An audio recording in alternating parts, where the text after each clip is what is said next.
Welcome, my friends, to another tournament showdown featuring Game 3 between myself and Hadries that took place in Aerocrastic Salad Cup. Now, as far as the matchup goes, it's going to be my Beastmen led by Morker the Shadowgave, facing off against his Tomb Kings, who shall be led by Cetra the Imperishable, perhaps the Perishable, depending on the outcome of the match, but we will certainly find out. Now, as far as the build goes, I felt like I went a little bit hog wild on this one, but not necessarily in a bad way.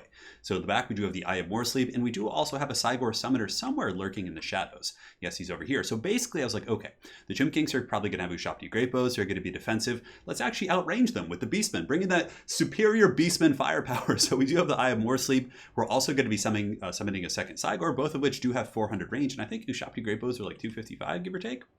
Yeah, 255. So basically, we're going to get the Cygors. We're going to just be throwing boulders on skeletons, on Nehekara warriors, and just trying to force the Tomb Kings out of their comfort zone. Force them forward, at which point maybe I can get some good maneuvering, surround weak units, etc., etc. So double Cygor going to be coming in hot here. Of course, double Cygor, natural Cygor picks, is actually banned in the rules of the tournament, but you are allowed to summon a second one because, again, it is a summoned unit and it will be dissipating over a period of time.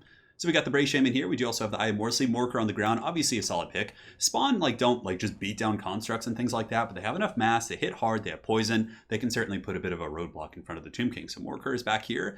We do also have Big Papa GOREBULL. So GOREBULL is a pretty solid choice here. Anti-large, armor piercing, pretty mobile with 64 speed. And yeah, the Beastmen do tend to struggle with big targets, so having a true dedicated anti-large character that will be getting ping-ponged and launched into another dimension is definitely, great stuff. So we got GOREBULL here, and for the infantry game, basically nothing.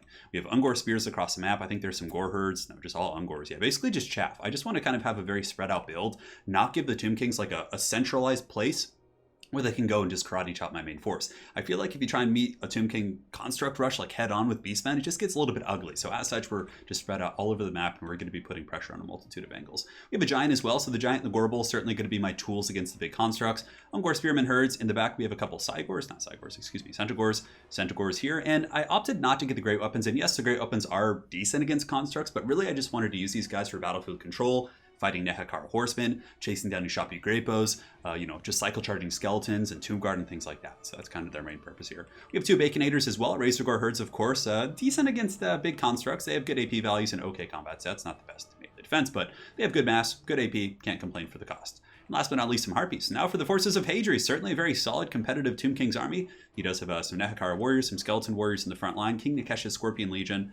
Yeah, but mainly just chaff, because again, the constructs are what really is just so tough for the Beastmen to deal with. So the dreaded Double Tomb Scorpion, which is just a staple in so many matchups. Pretty much anytime you're playing like Greenskins or Beastmen or any of those type of factions that don't really have the best leadership, Double Tomb Scorpion is like almost always a must. As far as Great Bows, he does have two of those, a Deathcaster as well with Spirit Leech, which again is always pretty cost effective, and Necrotect for Restores, which is also a staple considering he has so many constructs here. And set you up on the big beast with some nice Chariot play. I love the Chariot pick as well. It gives him a bit of a mobile tool to just kind of punish my chaff infantry. So let's get this show on the road, guys, and see how this goes. So Cygor's coming downtown, raining some bombs from deep, not doing too much damage, only taking out a couple skeletons there. But the knight is young, and he's going to be advancing here, which is kind of what I wanted. I wanted to kind of pull them out because I didn't feel like pressuring Ushopti Great Bows and trying to get past those unbreakable spears. I always feel like that's a bit of a tricky situation. So Ushopti Great Bows is going to be aiming downtown to the Bray Shaman, which will be running behind this rock right here. So thankfully I do have this lovely little rock, which will line of sight a lot of the Great Bows. And here Cetra's coming in pretty hard. So he's coming in with the Chariots, going to be going after my Ungor herds, which I'm just running, trying to kind of pull his army a little bit away here. So he'll be countercharging here with the Razorgore Chariots, and I believe some Centaurs will be turning about in a second to engage. Here we get a good engagement as well. We get the Piggies, and granted Tomb Scorpions are very strong, but we also get a GOREBULL in here, so GOREBULL and the Pigs are just going to be going fisticuffs against these Tomb Scorpions, and hopefully we'll get some good damage. Yeah, you can see the damage actually pretty good so far. Able to get a couple solid contacts here on the Tomb Scorpion, and it looks like Nero's Incantation of Protection is going to be going down as well. So the Chariots were forced back. Cetra as well has been disengaged here from the Pigs, and he's going to be coming over to help in this match. Granted, I was really surprised at how quickly the Tomb Scorpions were beating down that GOREBULL. Granted, I think there was some Ushopti Great Bow fire being poured into him as well, so both of us are going to be committing to this fight very heavily. I'm going to be using some spawn here, so we do get the Chaos Spawn, and that's actually one time in which the GOREBULL being punted was like a good thing, because it kind of knocked him away from the Tomb Scorpions. So I'm trying to get GOREBULL away, but he keeps getting knocked over, so I'm piling in with spawn, Morker's getting in there, the Pigs are going to be rampaging as well, and I basically sacrifice the Harpies to go after the Ushopti Great Bows and those other targets. In the meantime, Centaurs are going to be cycle charging the flanks here, trying to get some previews. Here comes another boulder. Is it going to make contact. Yes, it is King Nikesh's Scorpion Legion being beaten down pretty badly. And the Giant, of course, had a bit of a trek. So unfortunately, it took him pretty much forever to get here. So the Giant is going to be coming back here. And my second Cygor has been summoned. So Bounce of Power is pretty much dead even. But I would say the Bounce of Power is slightly in the favor of Tomb Kings in reality, because I have a lot of summoned units. He has been able to take out my GOREBULL, which is really unfortunate. Spirit Leech plus Focus Fire from the Ushabti Great Bows has just been outstanding this game.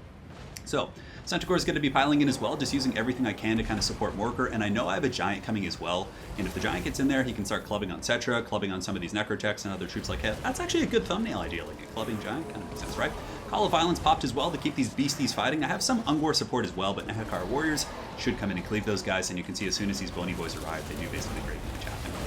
Granted, I have some spawn here and different things like that. The Giant is now engaged against Cetra, but the Giant's going to be taking the kind of big share of Ushabti Great Bow Fire here. But look at the damage he's doing to Cetra, just absolute insanity. Cetra's getting taken to Pound Town by these pigs, and the pigs, of course, have good mass, holding it in place, allowing the Giant to do the majority of the damage here, which is really substantial. So Cetra the Imperishable in a bit of trouble here. You can see weak binding as far as HP goes. 3.2 Morkers getting in there as well, applying poison. But unfortunately, the Tomb Scorpions are able to break off the majority of my position here. So the Tomb Scorpions both, pretty low. We did some good damage across the board to his constructs. Unfortunately, we have taken some heavy losses ourselves. I more say Boulders, I think, are just going in after Nehekar Warriors and some of the Chaff Infantry still. In retrospect, I'm kind of curious how well not the Ushabti, but the Eye of Morsleep and the other Cygors would have done against the Great Bows. Like, I wonder if focusing them would have been, like, actually efficient and taking out models and things like that. Something to test for another day. Anyways, right here, Balance of Power does go slightly into my favor, and I do have the Cygor summon. Once it disappears, it'll probably go kind of back towards the middle, I would say. Whoa, did that Boulder just do a ton of damage to Morker? No, that must have been like a Tomb Scorpion. So Cetra is going to be bouncing over here, going after the Bray Shaman, who I believe does have a Vile Tide as well, so I still have some tools from him, so I obviously don't want to lose him here. So we're going to be pulling in the Ungor Spears, and I believe at this point I actually do get my Boulders, and like, yeah, I think I start throwing rocks at Cetra just to try and finish him off here. The Giant's doing a pretty good job as well, just kind of clubbing down on some of these guys. Unfortunately, a lot of his attacks are being wasted here on like Skeleton Spears and things like that. But Morker's getting in there and doing some pretty good damage against the Necrotech. But it looks like the Giant is just getting sprayed so hard with that Ushabti Great Bow Fire, and even the Call of Violence isn't going to be able to keep that guy alive. And Cetra's just drifting about, guys. He's being very, very sneaky. I'm doing my best to catch him. The pigs are going to be coming back in as well. Harpy's just desperation mode. He's at -10, so he is crumbling here, which is good, which means he might just go on his own, but he's just such a tanky character. So here come the pigs, here come the Harpies. Just trying to get that last charge there, but you can see Hadri's intercepts with the Skeleton Chariots. Beautiful play on his part. And he's able to screen out Cetra, but Cetra has 24 leadership. He's stable. Oh no, that is such a bad situation for me. I really need to finish him off because he's just running around. He's routing off my guys who are still fighting and still happy, and it's causing so many issues here. So here comes the last hope. The Centaurs, they have 38 models, a pretty good charge bonus of 45, coming in hot. Are they going to get Cetra? They got their lances fixed. Poor AP values, but nonetheless, Cetra is so low. And it looks like we might get him here. 69 HP, 33, and down goes Cetra the Imperishable to the Centaurs. Absolutely clutch situation there, those Centaurs getting that kill. Now on the front line, though, things are getting a little bit messy. You can see that the Tomb King's constructs are really persevering. Tomb Scorpions, of course, in very good shape, and they're both very good against Morker, so I'm pulling in the Eye of Morsleep now. My Bray Shaman is going to be getting in there and fighting as well, and it's all hands on deck at this point.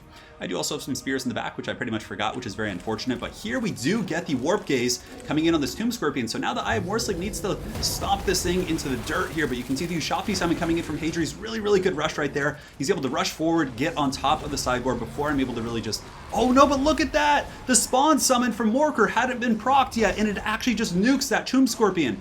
That is a huge value train play. I mean, had that not happened, I think that would have been just game over right there. So nonetheless, the Cygor is going to be fighting, but now it does not fight alone. I have a Chaos Spawn summon, which is going to be holding back a lot of this tide here. The Eye of Morsleep is getting knocked over, and as far as ammunition, the Ushabti Great Bows are pretty much out. So they've generated their, I would say full value at this point. Tomb Scorpion over here is going to be trying to snipe out the Bray Shaman, which is a really good play here from Hadri's. Using that bonus first infantry to get rid of my caster, a heroic, powerful character that does also have a couple Vile Tides left in him, because basically you can summon the two Cygors, and from there, you can actually get a surprising amount of the Vile Tides off. So here, the Eye of Morsleep is going to be surging in, going after the Scorpion. I know that if I can get the Scorpions, I'm pretty sure I'll be in good shape for the rest of the game. That's really what it's going to come down to here. Can I finish off that Tomb Scorpion, or can the Tomb Scorpion and the Necrotech and the Spearman finish off the Eye of Morsleep? Because the rest of my army isn't really immune to psychology. I mean, while Frenzy is active, some of these Primal Fury units are going to be. Vile Tide going down to the back, making good contact with the Skeleton Warriors, also giving me a vigor buff on my troops. And the Tomb Scorpion's getting really low, guys. So you can see the Bounce of Power is very, very heavily in my favor. Granted, I do have the spawn, and once the spawn go, it's going to be a very dangerous situation. Those guys are going to be, obviously, it's going to isolate the Eye of Morsleep at that point. So in the back, we get a pretty good pick here. The Lich Priest of Death was waddling behind his forces, so we do get a nice surround here with Centaurs, which should be able to kill him fairly easily. So now we're just in the pit fight of pit fights, but remember, a lot of my power is contingent on the spawn. So realizing I overextended a little bit with Eye of Morsleep, I'm trying to get back, but unfortunately, Hadrian's has done a really good job getting his Great Bows in a full surround, and they're surrounding the Eye of Morsleep, and I can't really get away. So at this point, I'm just going to turn and fight, because I'm trying to waddle back. I wanted to throw some more boulders and just kind of play a little bit safer and kite back, because I felt like I had the mobility advantage. I have a lot of units like all over the battlefield and things like that. So that would have been a better situation, but here you can see Hadrian's is going to be getting these Skeleton Spearmen up and around and doing a flanking maneuver to probably break off my Ungor Spearman herds, which I actually have a lot of, and they have 51 kills. That's really not bad. Now if we look back up here, the Eye of Morsleep is actually taking a holy beating, and I was spam clicking on that Tomb Scorpion, and I don't know what it is with their hitboxes, but sometimes it's like so hard to make contact with them. But nonetheless, the Tomb Scorpion and the Necrotech making very good contact. Morkor the Shadowgave here is breaking as well, and it looks like it might be a bit of a resurgence for the Tomb Kings, and though the bounce of power is very heavily in my favor, I don't know how that's the case, because the Eye of Morsleep is going down. This bad boy only has 1,000 HP. He does get a big stomp on the Scorpion, down to 571. Centaur is coming in for a rear charge here, trying to break off and crumble these Skeleton Warriors, and he does also put the Ushopti in critical binding here, but I do fall back before the Skeleton Spearmen get here. But here you can see the Eye of Morsleep, 823. Balance of power still in my favor. So many of the Tomb King's forces are so incredibly low here. The Ushopti Great Bows, everything else is just taking so much damage. Necrotech and Tomb Scorpion are both like 1 HP from going, and then there goes the Mass Terror route. As soon as the Eye of Morsleep goes, the balance power just goes back into the favor of the Tomb Kings here. But check this out. I have my Centaurs. I'm going to fall back, and if I can get up and around and screen out my retreating units, get the Eye of Morsleep back online with some boulder throws, I probably could kill off that Tomb Scorpion. So here comes the charge right here. Here comes the Centaurs going in for the final death thrust. But guys, that's going to be a terror route. And look at the bounce of power. It was actually in my favor there. But due to the mass terror route and all my troops being terror routed off, that's going to be game. That was one of the weirder endings I had in some time. Like during that game, I felt pretty confident. I was like, oh yeah, I can like pull back, I can screen. They'll come back from their terror routes and I'll be able to finish off these units. But the mass terror route like all at once, so it just makes me realize I probably should have been more careful with those Centaurs and kept them away from the terror causing units. But man, that was a crazy ending. Really well played to Hadrian's. He was on the rope several times, but he still clawed his way back in. Really good persistence and target priority with his Necrotech and the Scorpion gooning out my characters and being very efficient against my Cygor at the end. And he pulled out the W, and it was an amazing game. I mean, he played so damn well. So hopefully you guys enjoyed that best of 3. That was the end of my run in that tournament. So again, if you guys want to see the full spectrum of things, this was the semifinals, I believe. In the tournament, I ended up getting 3rd place. So this was the semifinals for the tournament. Yeah, and Hadrian's actually went on to have a pretty impressive performance in the finals. So if you guys want to see that, make sure to check out the link below. And yeah, as far as the builds and everything go, it was a weird build. It was a bit experimental. I think it was good though. I like it. I think the Giant should have been, I should have waited for the Giant to take those engagements. Like he was really delayed, which was a bit of an issue. But yeah, it was fun. I don't really know. I feel like Beastmen versus Tomb Kings is a hard matchup, but nonetheless, like we made it work well enough. I think I was a little bit aggressive with the GOREBULL. I probably should have pulled him back earlier. Like letting him get picked that early was really unfortunate.